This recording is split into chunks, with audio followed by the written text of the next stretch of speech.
Mr. Erwin Lizarondo, Mr. Rodmark Barriga, and Ms. Paula Mills. Thank you. Please come on stage, and we'll begin in a moment. Thank you.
Well, good morning, ladies and gentlemen.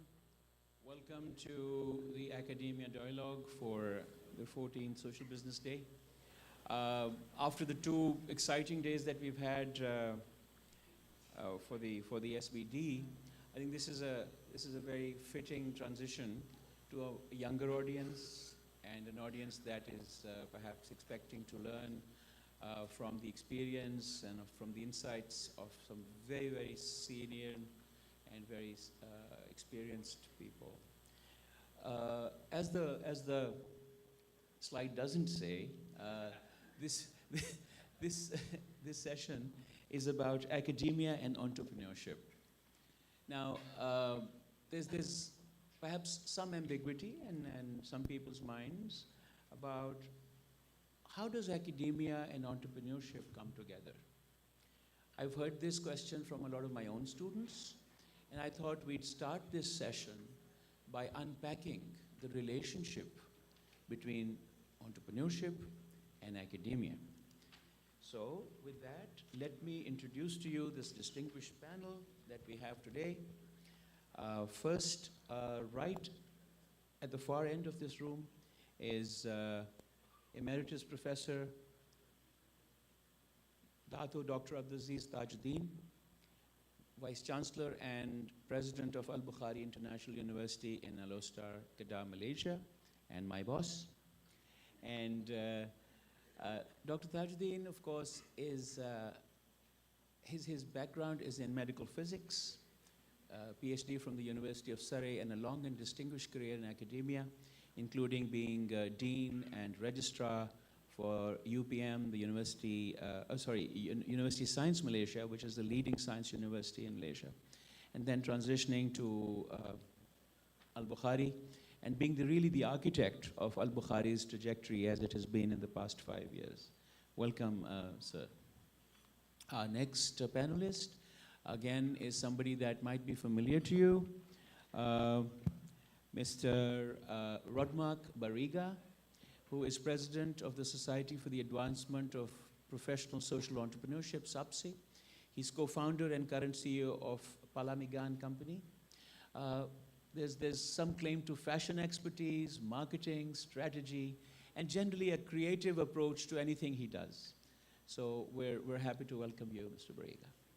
Thank you very much. Right next to Mr. Barriga is my friend from many years, Mr. Erwin Lizarondo, who I know as a dynamic force in building young people for impact entrepreneurship. He's, of course, these days, he's the Philippine hub lead for the HEC Montreal Social Business Creation Program, which again is a very interesting program, which maybe we'll hear a little bit more about.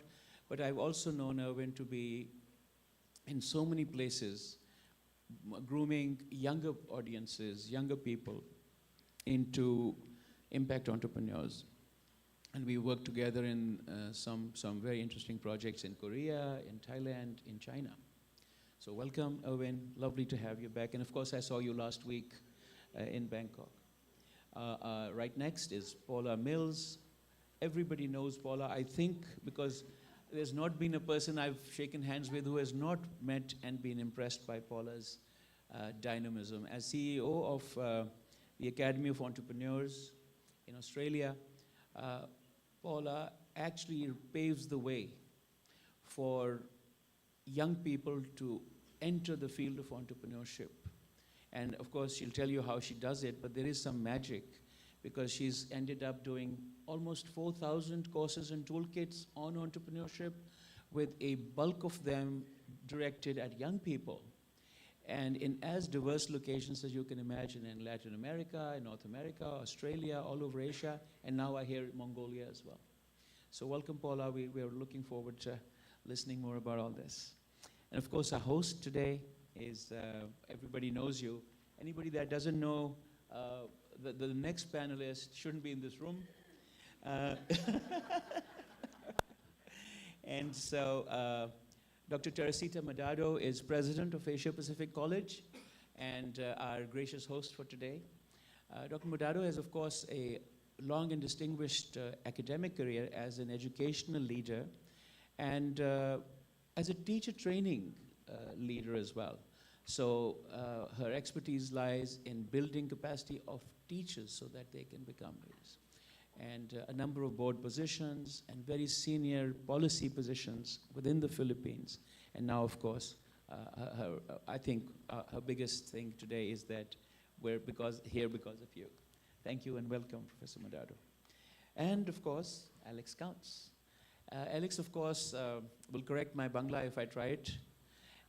Fluent Bangla speaker, friend of Bangladesh, and of course, rightfully proud of his association with Professor Yunus for 20 years more.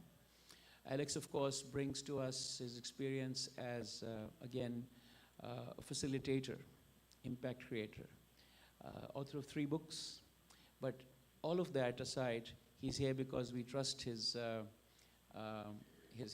academic talents, because you're faculty at Johns Hopkins University now and have taught at the University of Maryland, among other places. And for me, I've read 2 of his books, so I'm a fan as well. So a very simple, easy to, and exciting way to explain what he does and what we achieve in the social business world. So what a wonderfully diverse panel. I think this time may not be enough for us, but I'm going to make it very simple, as I was trying to say to all of them. A lot of people do not place academia and entrepreneurship even in the same sentence, right? Because they seem to be 2 worlds apart. When you think about entrepreneurs, the mental image is completely different. When you think about an academic, the image changes. So I'm going to start with Professor Tajuddin. So what do you think, how would you unpack to the crowd here, the young audience here, the relationship between academia and entrepreneurship? Okay, thank you very much. I think actually we cannot separate the 2. I think that's very, very important, especially for things that we want to train in the student. We really cannot separate between these 2 aspects. It is very, very important. The thing is because what we want to produce in the student is the capability in itself to become probably job creators rather than job seekers. I think if you look at the development of the current situation, and in order to solve some of the problem, you probably need to create more people who can create jobs rather than seeking for jobs. And in that method, the university should involve in trying to produce a student who are not only academically strong, but has the ability of the soft skills and the experience of what they call it, putting in entrepreneurship into the particular aspect. Or else we will become just ivory tower without having a success in the student. That is something that, because probably previously people are waiting to be workers rather than to be creators. I think the world has changed now, and many of the things with what we are doing, actually, we can produce a lot of that. I think it's very important that entrepreneurship should be indirectly should be there in our system. Okay, probably if I can put in what Al-Bukhari is trying to go now at my own university, because we know that we want to produce job creators rather than job seekers. Of course, they will work first with the experience, and we hope they will go back to their country and they will help to develop the country through creating jobs. This is where the 3 zeros come in. They will have helping others to reduce the unemployment and hopefully go to zero. And of course, by getting them employment, their poverty level also will be taken care of. And of course, some of the things that we do, the element of using materials to do it in order to allay the zero carbon net emission can be there. Actually, this is what we train in our university in Al-Bukhari. The next stage for information, even for Prof. Yunus, what we're going to do now, the next strategic plan for the 5 years, we are going to produce 2U, 1I. 2 years in university, 1 year in industry. Because we wanted them to have that. And I'm lucky, or rather the university is lucky, because Al-Bukhari University, we have got Al-Bukhari group of companies. He has a lot, I think Prof. Yunus know, he has a lot of companies. We do not have a problem of having partners. So this is where we wanted to do. In fact, the next phase in our movement, we are going to produce 2U, 1I graduates. In other words, yes, some people probably will follow to do straight away, but we need some academic elements in order to move forward. Okay, these are the things, because some of the people who are not graduating, so they need people who graduate to help them to be successful. So I have to put that in the mind of our students, that knowledge is very important, but how you get experience, probably we approach it a different way. We're also doing a major minor, because we know that, for example, if you have a BBA major, minor in computing, because computing is very important now. Everything that you do, you need computing. And whatever you want to do, that element is there. For example, when we do the process to help the family in Baling, for example, where we adopt, when we wanted him to market the product online, then the ability in that aspect should be there. That is the other element. But currently what we are doing is all our courses, the student need to be exposed to industry. We have got from 3 months to 6 month internship in industry as compulsory across all our courses. Why? The importance of producing entrepreneurship, the experience to know how people do business face to face. So I think I will stop there first. So I think as a final remark, that I think the university have to do that way now, or else we will become an ivory tower that aloof from the current situation. Before I forget, the strategy that I'm taking also, 30% of our faculty members must be people from the industry. So we are not taking in now only the student that the lecturers that will talk from the book to the book. We are talking from the heart to the heart. This is much more important than if we just transfer from the book to the book. So that is to the extent of our involvement. Even our teacher training, we are trying to get the teachers now, for example, to have an experience with undocumented population in Malaysia, to expose them to help these minorities that are deprived of formal education because of their something that they did not ask for. So these are the things that is quite vital in that particular. Of course, when the 2U, 1I, the 1I, most of the lecturers are from the industry. So these are the things that we are doing. Excellent. So what we've figured out, guys, is that academia and entrepreneurship translates into applied knowledge. What you have to learn in class has to be applicable to what you do at work, in life, right? That's a great connection. Moving on to Alex, can we, same question, what's the connection? How do we unpack it from your perspective? Sure. During my latter years running Grameen Foundation, which I did in the United States for 18 years, some of my staff referred to my leadership style as professorial, and I'm not always sure it was a compliment. but especially from those who came from the corporate sector. But I took it in a positive way, and I started to investigate as I saw that era of my life ending to become an adjunct professor, which I did at University of Maryland, as you mentioned, and Johns Hopkins. And by the way, in a normal academic conference, someone like me, an adjunct professor who does a lot of teaching but does not publish a lot of papers without a PhD, not only wouldn't I be on stage, but I would be in the way, way back. So thank you for reversing things here and having me share some views. So I was learning how to teach, and one of my mentors is at teaching asked me a question that always stuck in my mind, and he said, Alex, when you were learning to play basketball and baseball growing up, did you learn how to play it by listening to lectures about basketball and baseball?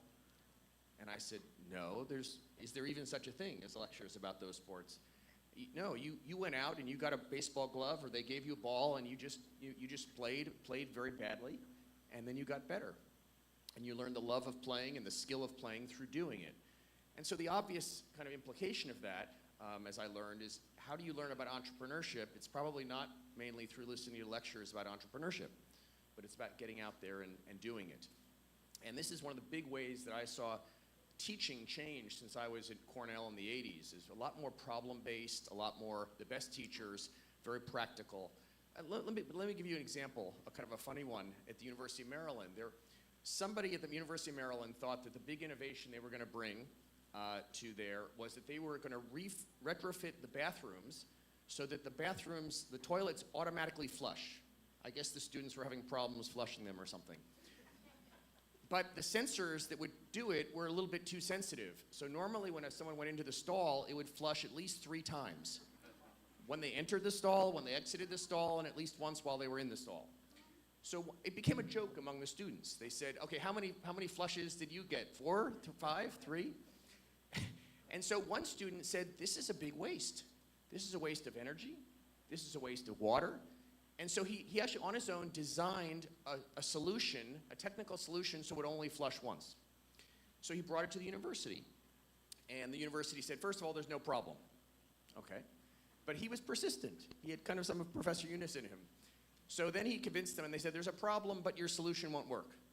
So then he finally convinced them. And then he said, okay, the solution works, but it's not economic. It's going to cost us more. But it turned out he proved that the solution would save the university money and water and all of these things. Finally, he found a group in the university that I was affiliated with called the Do Good Institute. It's kind of like a Yunus Social Business Center at University of Maryland. And they gave him the full support. And finally, they changed the technology using something he developed. And now the toilets at the University of Maryland only flush once. A big victory. And it got me thinking, especially the last 2 days. I was thinking, what's the lesson of that? And I'll just share this as a final thought. What if we assigned every graduate student and undergraduate, as part of their learning, to solve one problem at their university or in a neighboring area? And they would be graded on that. That would be part of their whole process. And rather than the university telling them to stop, the university would put their faculty at the full support of each student to solve the problem that they had done. And not just to analyze the problem, but to solve it. And then, of course, there are all sorts of, you say, well, would they have to do it individually or in groups? How would you grade it? What if they took a simple problem as opposed to a complex problem? Anyway, but as Professor Yunus would say, those are details, but if you have the vision, you can work out the details. So that would be my vision, is to have that learning, and that can then extend over time into addressing the world of 3 zeros and the new civilization. So let's hear from the other speakers. Great. Well, that's great. So, and you know what the solution was? They set up the stall door in such a way that it wouldn't unlock until you had flushed, and they replaced the sensor with the handle. So you can't get out until you push the handle. How's that for a solution? So, this is what students will come up with, as opposed to sometimes high-tech solutions that don't work. Sometimes very basic behavior change solutions work. And this is what learning is all about. Now, what I pick out from there is that solution-oriented learning is a cousin of entrepreneurship in academia. Thanks for that. Yeah, there's still a few students trapped in those stalls, though. That's the problem. That's the one problem, but we'll get them out. And they probably like it there now. Right, so jumping right over to Owen, same question. How would you relate academia and entrepreneurship, and how would you unpack it for the audience? Okay, there's definitely a relationship between academia and, but I think the big difference is how you execute and how you actually design the program. Where I actually work, I totally remove the traditional way of how they teach entrepreneurship, because the way it's designed, I'm not sure if it's the same for other countries. The way it's designed by the higher education department is you go to 4 subjects: opportunity seeking, business implementation, and business planning. And I think students of entrepreneurship appreciate it more when you actually listen to them and why they are into the program, right? Because what's been happening, and I think it's been happening across other universities, I don't know just what percentage, is most of the entrepreneurship students go to entrepreneurship, do the course. At the end of the day, you ask them, are you gonna pursue it? No. So why did you do it? Because at one point, I lost all my motivation trying to comply with all the requirements, right? And I said, those requirements are important, but I'm gonna simplify it for you, okay? So in that 3 stages, opportunity seeking, business plan, and business implementation, in our class, I facilitate it, I don't teach it. I facilitate it. At any point when we're doing and talking about your business and all of them, at one point we decide that you want to start, we'll start it. I don't care what stage you're in or what subject you're in. I care about what stage you're in. I don't care about what subject you're in. So you're not gonna, because they wait. I'm gonna do opportunity seeking, and they're waiting. It's like, oh, I thought, oh, this is a good plan. You got a good business plan. So what are we waiting for? Oh, because I'm gonna do it in implementation. Wait, time out. Why are you waiting? Right? You can verify your market, you can see the product market fit at this stage already. Don't wait. And there was a drastic change in the output that I got, simply because out of the 5 enterprises that I initially mentored, because it's a tiny school, 4 of them pursued it. And that one girl in sustainable fashion, right, scaled her business right away because her entrepreneurial, it's a gut feeling. It's like, I'm gonna do more for sustainable fashion. I'm gonna partner with these guys who organize pop-ups, but we're going to create a circularity into that system. Because for me, the pursuit of entrepreneurship isn't just about starting, managing, and scaling up. I keep telling them that's traditional entrepreneurship. But you should be aware of the kind of impact that you're creating. You should have a positive impact socially, you should have a positive impact environmentally. And they won't be able to start those businesses without the academic side of it. But the way you approach it and the way you implement it should definitely be different. Great, well, thanks. So basically what I hear is that for teachers, it's better to get out of the way of the students' learning rather than stand in the way and demotivate them, right? So as teachers, perhaps it's our job to keep the motivation up by enabling, by facilitating, by creating opportunities rather than telling them what can't be done. It should be get on and do it and let's see what can be done, right? That's a great explanation of academia and entrepreneurship. So what you're saying is we're weaving both together. Great. It's getting nicer and nicer. Over to Paula with the same question. How do you connect the two? And some examples, if you will. So I believe that entrepreneurship is a survival skill. Regardless if you are working for the Catholic Church, you become the president of the Philippines, president of APC, or you're running your business, your family business, or you apply for a job, wherever it is that you're going, entrepreneurship skill for our generation, Gen Zs and millennials, is non-negotiable. You need to problem solve, you need to collaborate, you need to pivot, you need to be resilient, and you need to innovate every single day.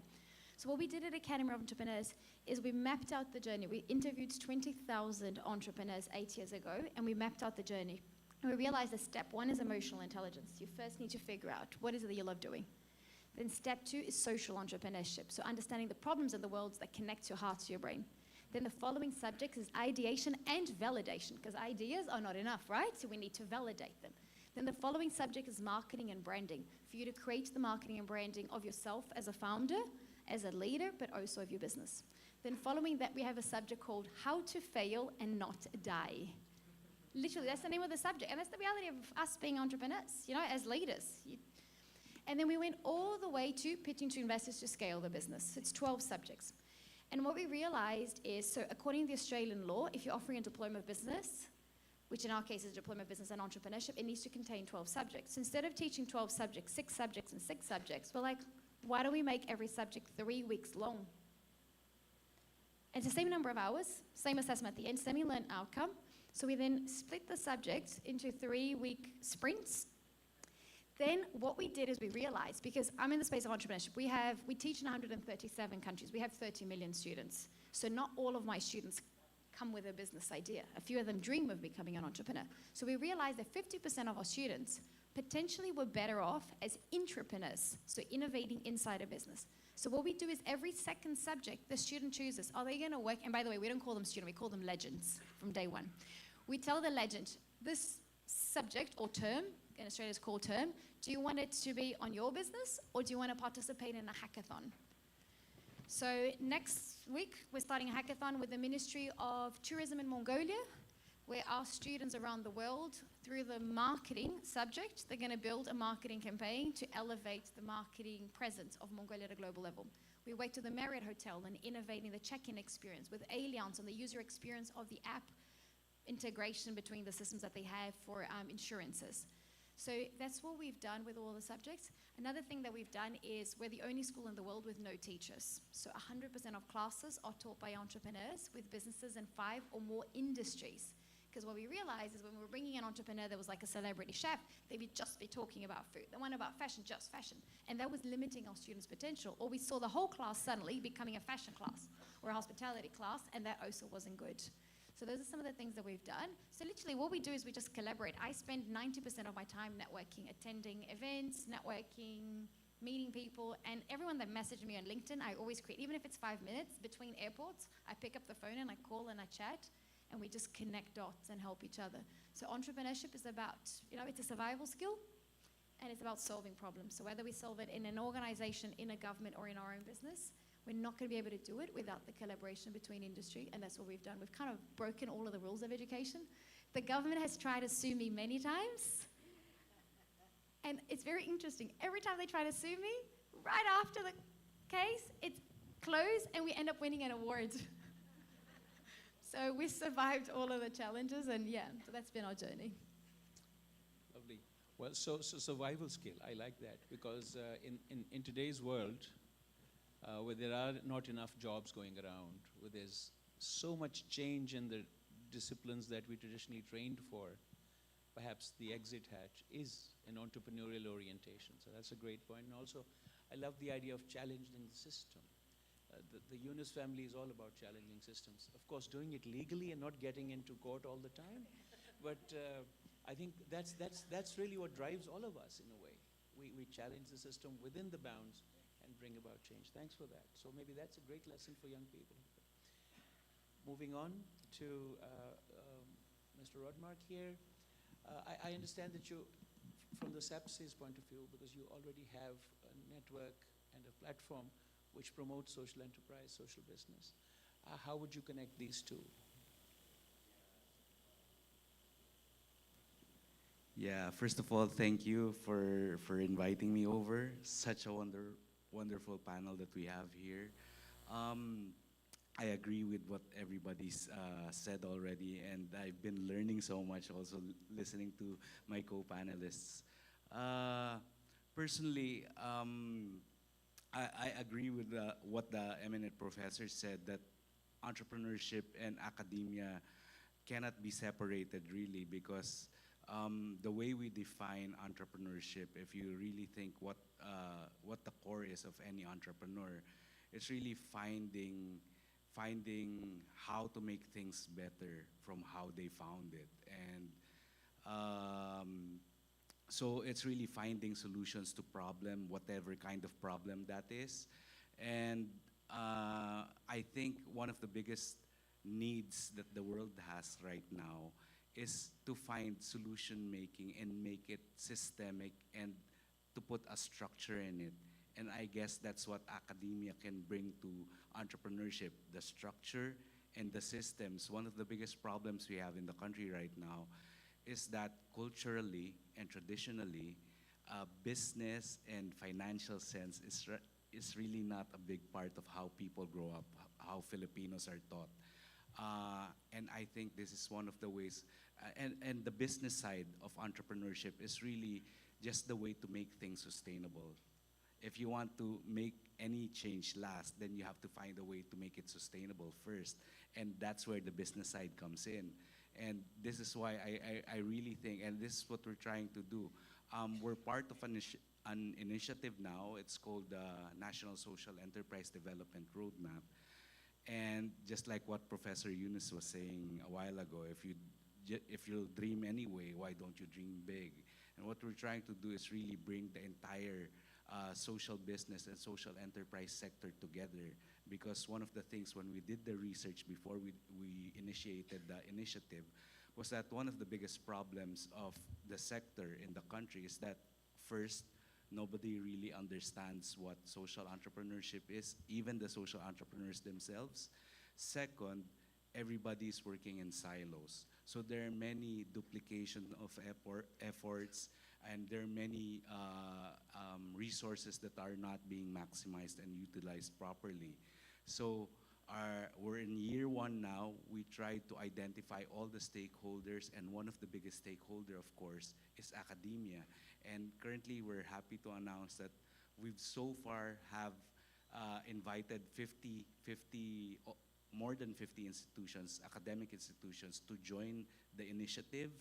And the thing that they want to do is really push the social entrepreneurship and social business and social innovation idea in the academic sector, and to really start teaching it even in the primary level, not just in the tertiary or graduate school level.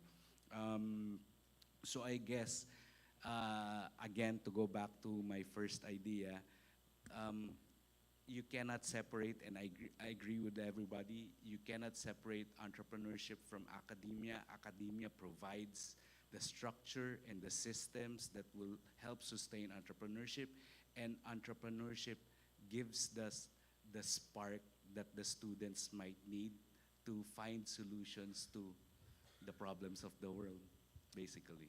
Right. Thanks for that. One thing that I sort of stuck out was the students are studying because there is an expectation from society that anybody entering the job market or anybody entering a certain skill sector will have an academic background, a credential, a degree, a certificate or diploma. So I think the way we have rigged the system is also perhaps less appreciative of the practical learning elements that all of you have very rightly pointed out to our students. So I'm sure the students are wondering that there's an expectation for academic achievement. At the same time, there is an expectation for professional learning. So we are going to come back to that in the next round. So I'll give it a think as we go to Dr. Madado for the same question. This is like, we're trying to approach the same question from 6 different expert perspectives. So I hope it's building a lot of texture for you, because it is for me. Please carry on. Hi, good morning again. And I may forget that the reason that APC has been chosen to become the site for this particular event is because of Paula. Okay, so I wanted to thank Paula. From the very beginning, this was her idea. In the many meetings that we've had, Paula immediately at one point in time, I have this big idea. And this is the big idea of Paula, so thank you very much. And of course, I wanted to thank, I should have thanked earlier, the gentleman from Negros Women for Tomorrow Foundation who came all the way one day here. And this is Andy. Where are you, Andy? Hi, yeah. Yes. There he is. And of course, Andy's with Raymond Serios, who's right there at the back. Okay. So thank you very much for this big idea. And yeah, it is a big idea. Entrepreneurship is really a big idea. And at APC, I believe there's a little twist in that, in what entrepreneurship is all about. We don't have a course called entrepreneurship, okay? But I can sum it up in three things, in three words. Entrepreneurship in APC is a vision of the founder, okay? It is also execution, which is the academic side. And the third would be, it's about inspiration, okay? I think everybody knows that we were founded by the SM, and this is the SM legacy. And to tell you, I'll tell you a bit of a story which explains everything about what this vision is all about. When Mr. C started SM, Shoemart, that was Shoemart then, we called it Shoemart, all right? The reason that he built Shoemart is because he found out, okay, he was a retailer of shoes, but one day he found out that our armed forces of the Philippines did not have the right boots, all right? They were tattered, they were really, really dirty and stuff.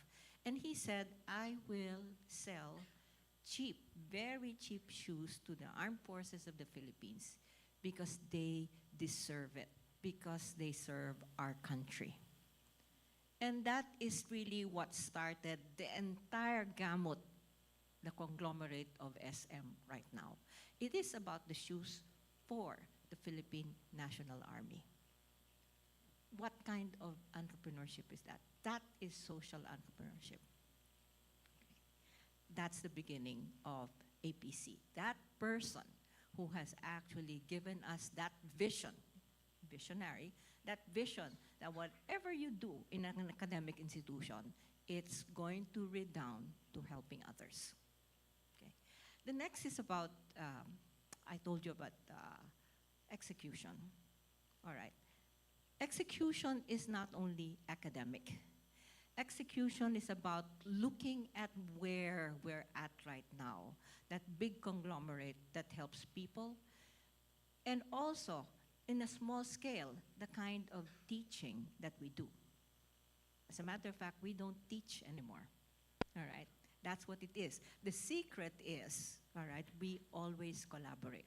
So you had mentioned a while ago, problem-based learning, project-based learning, capstone, producing products, embedding laboratories that are the heart of new ideas, the heart of startups, all of that. This is, the auditorium right now is just a minuscule part of the entire APC as a laboratory for practice. That is execution. And lastly, and we should never forget, it's really about inspiration. And I don't mean the inspiration that our founders gave us. It's the inspiration now that we keep getting from our own graduates after 33 years of Asia Pacific College. Our graduates are entrepreneurs. We never trained them to be, but because of vision and structure, they became entrepreneurs. But there are two types of entrepreneurs in APC. One is that they have their own business, and some of them dedicate their business to those who need work. And the other entrepreneur is that they are hired by companies, but they invent different ways of doing things. And that makes jobs possible. So right now, my belief is that entrepreneurship is embedded. It is a way of life in APC. We are not explicitly saying that we have those courses. We have not explicitly said that we practice because of entrepreneurship, but because I think we live it. Thank you. Well, so I think the lesson from that wonderful explanation, and I'm fascinated by the SM group's journey. I think I have to read up on that a little bit more. Is that it has to be embedded. The value system must drive the outcomes, right? So that's great. I also feel that entrepreneurship is all about meeting a need, added with a desire to serve. That's a really very nice definition, I thought. Brings it all so well together. But now here's the tough part now. There's a traditional approach to academia. There's accreditation bodies, there's national education authorities, there are all kinds of benchmarking mechanisms that must be achieved before an academic program can be released for teaching and so on. And I think they're very rigorous in most of our countries. That's on one hand a reality, and it's not going to be changing very soon. On the other hand, we're all so clearly convinced that the practical learning side of it, needs evolving approaches, needs more innovation within the education system. So as educators and as practitioners, how do we connect these two seemingly opposing poles? The traditional accreditation systems that our countries must enforce, otherwise it'll be bedlam out there. And this desire for constant evolution, innovation, and service-based or evidence-based learning that we all say we need and our students require. Maybe, shall we follow the same? Or whoever wants to go first, we can do that. Or maybe I can go back to Professor Tajuddin, if that's okay. So, not to become a kind of a ritual here, but at least we'll get you started on that. Thank you, Prof. Faiz. I think he's talking about Malaysia as well. It's quite difficult to get a course accredited. By the way, all our courses at IU have to be accredited because by Malaysian Qualification Agency, because or else we cannot take in international student because the immigration was not allowed because the course must be accredited because we do not want the student to complain later on the course has no quote-unquote value. But currently we have no problem. All our courses are accredited, and our students now are everywhere throughout the world. After they graduated, they can go anywhere because it is the MQA is also have got partners in other countries that have got a medium to say that the degree is being recognized. We have got our student now from Burkina Faso in Austria, from Sudan in Romania. They're doing their further studies. In there, we got 2 students in China doing their computer cyber security program. They are our students, but they are from Myanmar and also from Indonesia. Because as I mentioned to some of the colleagues here, we got 62 countries now in our campus. Yes, that's a problem. Even before I flew in, we just got accredited by our government to offer our masters in social business. A master of social business involving the faculty from AIT in Bangkok and also from Dhaka to teach the course. This is more problem because normally they accredited those are only in that country. Now we are involving others, so alhamdulillah we managed to get that. If things goes all right, by October we start taking in students. There are a few applications already. This is the job that Faiz and Soraya have to handle. All right, but there are ways to go about it. I mean, even though you are being regimented, but you, as a Paula experience, not to be charged by the court, you know how to go about going around that regulation. Of course, in our case, social business is a new thing in Malaysia. Even when the people, they were asking to vet our course in order to approve them, they do not have got the expert there. But they still insist on using the local expert, so to say. But anyway, we managed to get it. We put the elements of social business in areas that we see there are rooms that we can put in. Okay, that's the thing that we do. Even our computer science, we have got element of social business. We've got social business 1, social business 2. Normally, social business 1 will be in the lecture theatre. Social business 2 will be in the villages that we have adopted. We adopted 2 districts.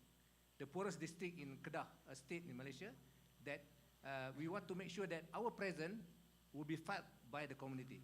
I think it's important for university to see that your president must benefit the community. If not, I think you again ivory tower without any, you enjoy yourself without actually giving the profit to others. In fact, if in Malaysia, I just read this morning that the Federation of Malaysian Manufacturers and Federation of companies in Malaysia, they are not happy with the rating and ranking because we are not producing the graduates that have got the element of entrepreneurship skills and professional in their work. I think that's the thing that something that when you have got something that is being tabulated, you are going to have one line of products that I think that's not very useful. However, that's the power of the politics that they have to say. We input social business in our project. This is where we have got the freedom. The project is that we ensure that all the project that the students do, be it in education, be it in business, be it in computer, they have to do it having the element of social business. This is where, because they didn't, our agency didn't qualify, say what you must do in the project. The project is a project, the freedom is given there. So this is how you do it. Of course, I mentioned there's now internship, the 3 months, the 6 months, they are industry.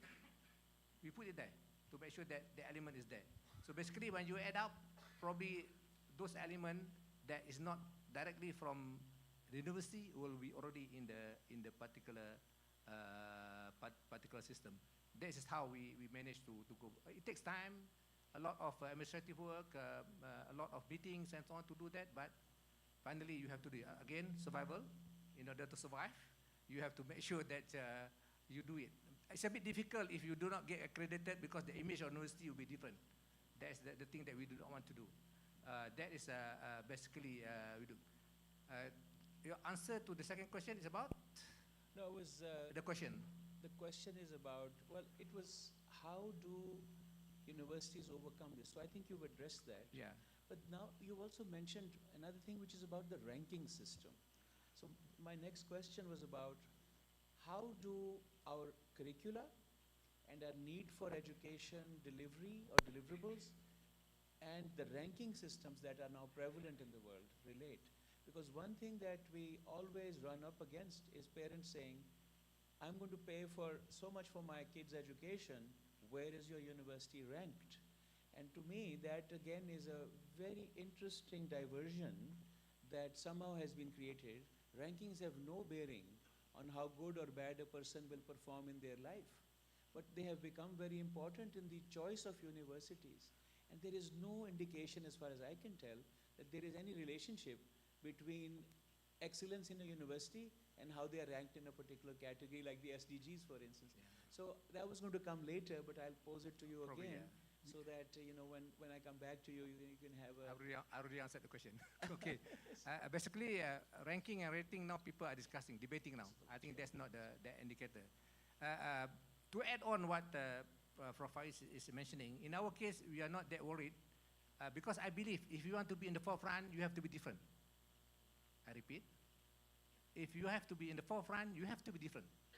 There's no manual to tell you that you'll be in the forefront. Diversity is very, very important. This is the thing that I think leadership of the university have to think.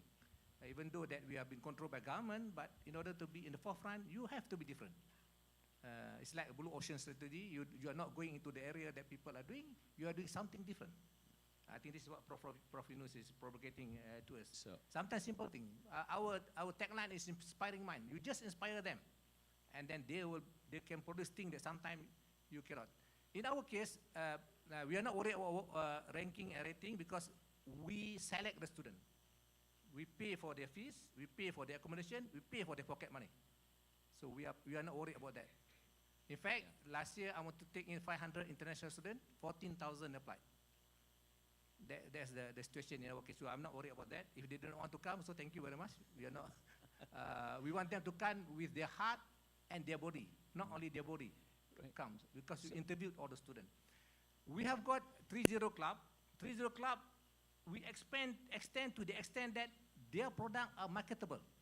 We are training them from now. But we have got that capability because our campus is a fully boarded campus. Even the person staying outside the fence of the campus, they have to stay inside. Because we practice what we call it 8-hour rule. 8 hours for yourself. You have a rest from 11:30 to early in the morning. Lecture is 8:30 to 5:30. That's your study. I call it study-life balance. But after that, we put in their mind, you must help the community. We can do that because we are fully boarded. And when they do the 3.0 product at 5:30 on, they can sell it. The entrepreneurship is already being groomed there. They learn from the class, they put it into practice. Minor project, but it can be expanded when they graduate later.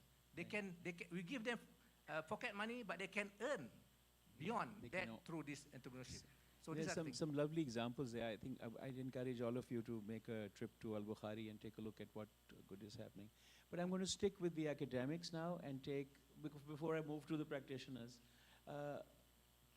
Dr. Medado, how do you address the same question in the Philippines? This strict regimentation on the one hand, and this desire and demand for flexibility in the other. We've heard about your, the driving motivation, but in structural terms, how do we address this in the Philippines? APC is particularly, I think we were at some point in time, we were particular about credits, all right? And that means we establish an office just to do that, which is our quality assurance office, okay? The first is to be compliant, yes, okay? The second is to maintain it, okay? And the third is to do away with it, okay? Which means that I will be happy, and we are happy that we are at that point where no one is judging us anymore, okay? So, but yes, we are compliant, all right? But then again, it's up to that level now where we say if we want to change our curriculum at any time we want to, we can without permission. That's what we have achieved so far. So it's not about the ranking. Yes, we are asked about the ranking. But yes, what is more important is the innovation in the programs that we do. We make it different. We make it attractive. We are allowed to do so. It's just an FYI with the Commission of Higher Education. But then we did our numbers too. We are QS rank, okay, things like those. It's okay. But I think the fundamental, right, is, I think, independence of what we want to do, and to speak out about those new programs because we can create new ones that have never been heard before. And that's the attraction that comes to APC. We're innovative, okay, and we mean to really change lives of people for tomorrow, not today, but tomorrow. That's practically what it is. Wonderful. Thank you. So we have kind of both in Malaysia and the Philippines, there is this very similar approach. Stay accredited, stay out of trouble, but then respond to the market. Of course, who judges how good or bad we are is the marketplace. And when our students are placed or when they start their enterprises, that's when we will really know whether our innovation worked or not.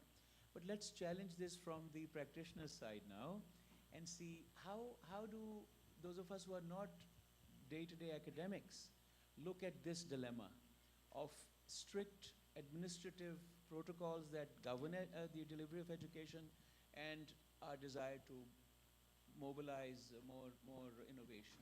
So since you grabbed the mic first. So when I created Academy of Entrepreneurs, vocational education was the second most regulated industry in the world. So there was aviation, vocational, and medicine. So for me to set up a hospital was easier than to set up Academy of Entrepreneurs that year. And Picasso is one of my favorite artists in the world. And he's always said you have to follow the rules to be able to break them and become a leader. Yes. So I used that as my structure. So I got to understand my diploma of business had to have 12 subjects. That's it. In Guatemala, when we teach, I need 19 weeks.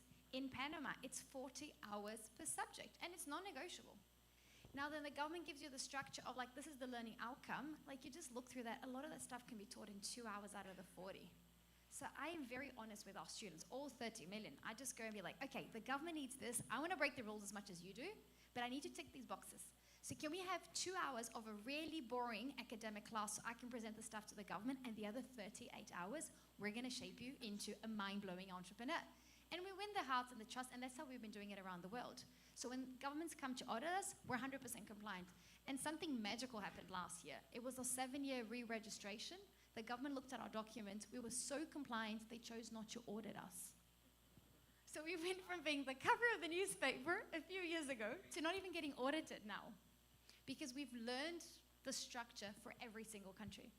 And my business model is a little bit different. So I am an accredited institution in Australia, but in the other countries, we learn the accreditation and we map it and we partner maybe on a subject basis or on a curriculum. I'll give you guys an example of something we're doing in Mongolia. Mongolia is very structured. 4-year degrees is non-negotiable. There's no ways I can change even 1 hour. So what we did is we created a 4+1. The kids do the 4-year degree and then they graduate with 1 year of the diploma from Australia, and we've stretched it after school hours or as an extra year at the end, depending on what the kid wants. So follow the rules and then you can break them. The interesting thing about this discussion is, and I hope it's pulling some attention from our audience who are young and who probably don't understand how much we struggle as educators to get this innovation across to the classrooms. So thanks for that. So we're pretending to be teachers, but we're actually we like horse traders or something, because we're bucking the system all over the place. But Alex, what do you think about from the other side? Because you literally have been on both sides of this divide.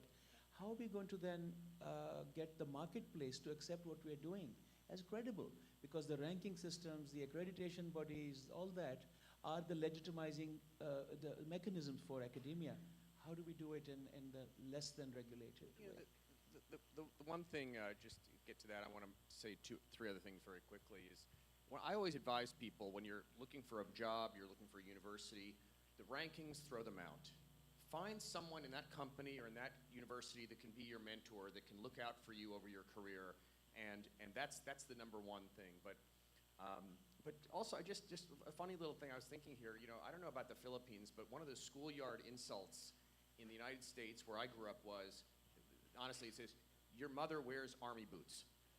And that was like an insult. And now I have to go back to them and I said, "Army boots created a great company and a great college in the Philippines." and It wasn't for moms, though. Yeah. And so, well, some of them perhaps.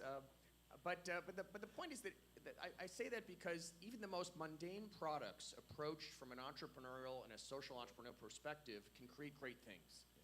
The simplest products. But just two other thoughts. Some of the incentives in academia, in many ways, struck me as crazy, or at least in the U.S. One was this Do Good Institute that I mentioned, which was trying to bring in doing good into every subject, into every department.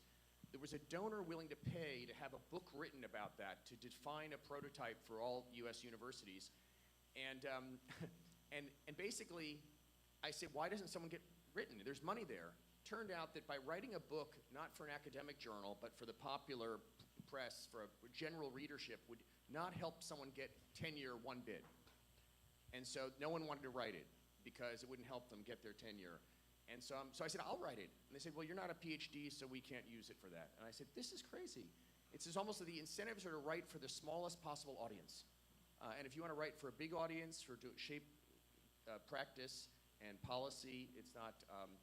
And just, when I thought about your situation, and you're not alone, if you're trying to challenge mindsets in an entrepreneurial way, a social entrepreneurial way, the idea of getting legal action against you is almost guaranteed. And in the United States, we have the death penalty for certain crimes. Just humor me for a second. And since this is being recorded and you've confessed. And so what happens is, it's very interesting. So just give me a second. So in the U.S., many law professors and their law students take the case of people on death row pro bono, and every year dozens of them get off just because a law professor and their law students looked into the case and found new evidence and got them not just off of death row, but oftentimes freed because they were wrongfully convicted. And I said, what if there were law professors and law students who then stuck up for people who were innovating for the social interest, for the public benefit, got in legal trouble as a result, don't have a lot of resources? Wouldn't that be a great way to get academia involved from the legal training side? Absolutely. What a wonderful idea. And I think we need to get more of our professors actually doing this for the public at large, rather than just their academic requirements. So that's a point for me to note. We've got 2 more minutes to go.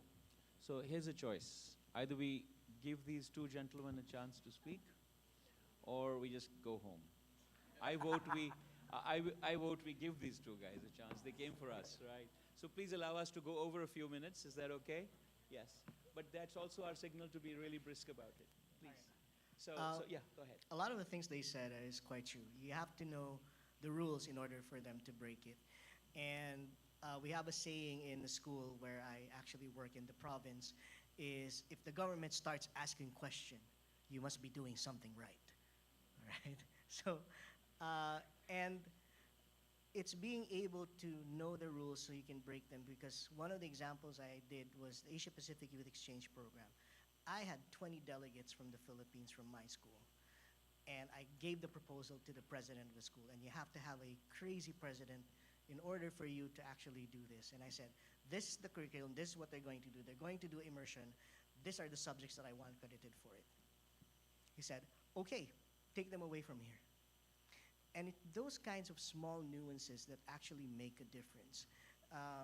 In the same way that the way I do with HEC Montreal is giving them the capacity and the access to these programs because they don't have access to it, and makes their entrepreneurship program better, especially in the rural areas, especially in the province, where they don't have access to these kinds of international programs. So those kinds of nuances are actually very important.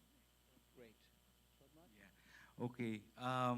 Quickly, I'll just try to answer from the context of what we're trying to do and hopefully bring the conversation to a close also.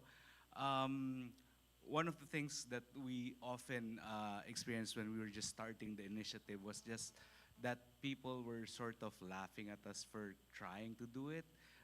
And we found out that one of the most difficult things in trying to bring so many established organizations together and so many big personalities together is that, of course, everybody comes with their own agenda and egos and their own baggage.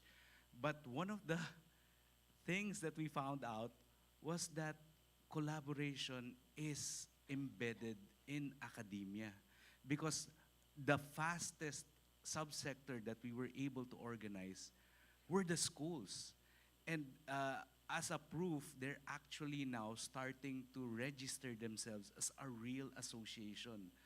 There's more than 50 organizations now, more than 50 schools, and we're hoping to grow that.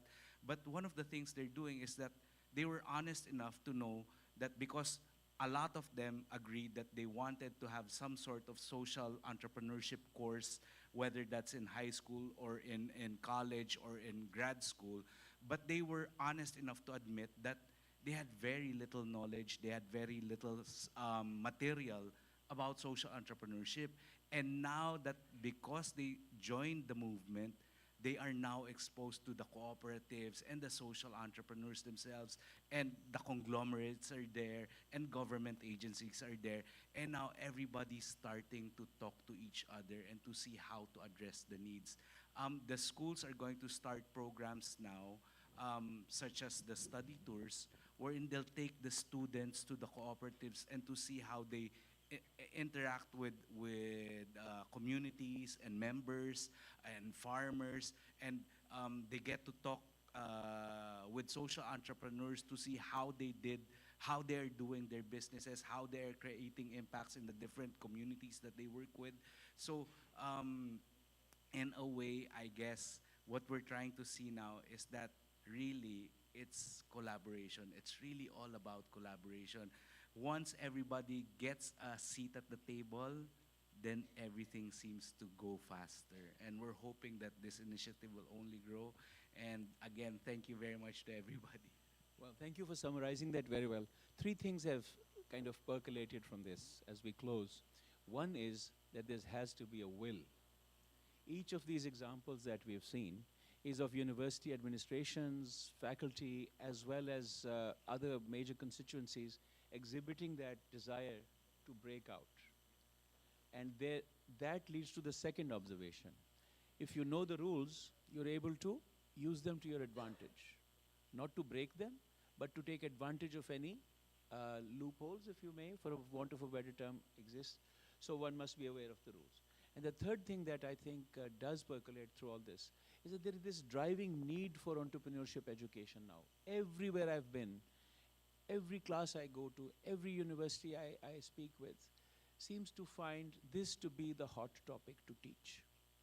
To the point that the demand is now driving certain rules to be changed, as Professor Tajuddin has said, as you're saying.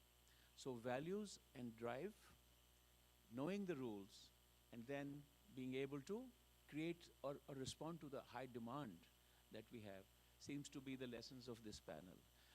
For the young audience that we have today, this is a signal for you to jump on this and take advantage of this, because tomorrow's world is a world of entrepreneurs. We know that. There are just not enough jobs going to be around.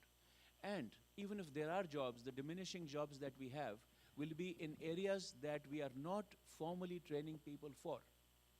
So here is our window to learn that there are no jobs for anybody unless we create our own jobs. So I hope that's a message that's been loudly and clearly articulated by our panel. And I'd like to thank each one of you, ladies and gentlemen, for making this time. And thank you very much for coming. Thank you so much. So are we supposed to sit here for the next panel, or should we just get going? Okay. Group photo with sir? So are we right, okay.